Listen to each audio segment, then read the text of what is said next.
যেদিন থেকে অপরাধীদের বিরুদ্ধে প্রত্যেকটা সংবাদকর্মী ভাই বোন সত্যটা লিখবে, সত্যটা তুলে ধরবে, সেদিন থেকে এই বাংলাদেশের মাটিতে আর কখনো অপরাধীরা বসবাস করতে পারবে না। গাজীপুরের সাংবাদিক আসাদুজ্জামান তুহিন হত্যার প্রতিবাদে সোমবার বিকেলে নারায়ণগঞ্জ সদর উপজেলা প্রেস ক্লাবের উদ্যোগে জেলা পরিষদ চত্বরে মানববন্ধন অনুষ্ঠিত হয়। মানববন্ধনে বক্তারা স্পষ্ট করে বলেন, আর কোনো সাংবাদিকের ওপর নির্যাতন সহ্য করা হবে না। তুহিনের মতো করুণ পরিণতি যেন আর কাউকে দেখতে না হয়।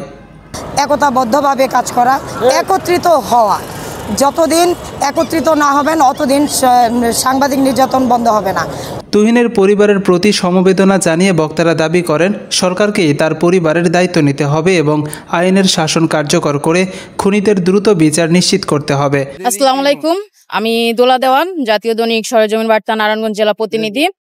আজকে আমরা এখানে সকল সংবাদকর্মী ভাই বোনের একত্রিত হয়েছি, কারণ হচ্ছে আমাদের সহকর্মী সাংবাদিক তুহিন হত্যার প্রতিবাদে আমরা এখানে মানববন্ধনে এসেছি। আমাদের সংবাদকর্মী মিডিয়ার একজন সাহসী সাংবাদিক তুহিন ভাই, তাকে হত্যা করা হয়েছে প্রকাশ্যে, সম্পূর্ণ ভিডিও ফুটেজ সবকিছু আছে। তারপরও আসামিকে ধরার পর একটা আসামি কতটা সাহস হলে এবং তার পেছনে কত বড় হাত থাকলে সে প্রশাসনের গাড়িতে বসে ধূমপান করতে পারে? এই দেশ কি আজও কি ঠিক হবে না? এদেশের আইন কি দুর্বলই থেকে যাবে সারা জীবন? কিছুদিন আগে আমার সাথে এরকম একটি ঘটনা ঘটেছে, মেডিহোপ ক্লিনিকে নেক্কারজনক একটা ঘটনা ঘটেছে। আমার উপরেও আমাকে হত্যার চেষ্টা করা হয়েছে।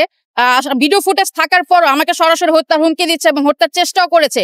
ভিডিও ফুটেজ থাকার পরও আমাদের সংবাদকর্মী কিছু সহকর্মী ভাই বোনেরা এটা নিউজ করেছে এবং কিছু সহকর্মী ভাই বোনেরা নিউজটা করতে চায়নি। কি কারণে? কারণ হচ্ছে অপরাধীর হাত অনেক লম্বা। অপরাধীকে ভয় পেয়ে যতদিন সংবাদকর্মীরা নিউজ করা থেকে বিরত থাকবে, ততদিন অপরাধীরা এই দেশে রাজত্ব করে যাবে। যেদিন থেকে অপরাধীদের বিরুদ্ধে প্রত্যেকটা সংবাদকর্মী ভাই বোন সত্যটা লিখবে, সত্যটা তুলে ধরবে, সেদিন থেকে এই বাংলাদেশের মাটিতে আর কখনো অপরাধীরা বসবাস করতে পারবে না। আমি একটা কথাই বলবো যে আমরা কলম সৈনিক, সকল সাংবাদিক ভাই বোনেরা হচ্ছে কলম সৈনিক, আর আমাদের এই কলম সত্য লিখতে আমাদের উৎসাহিত করে, কখনো আমাদের মিথ্যা লিখতে উৎসাহিত করে না।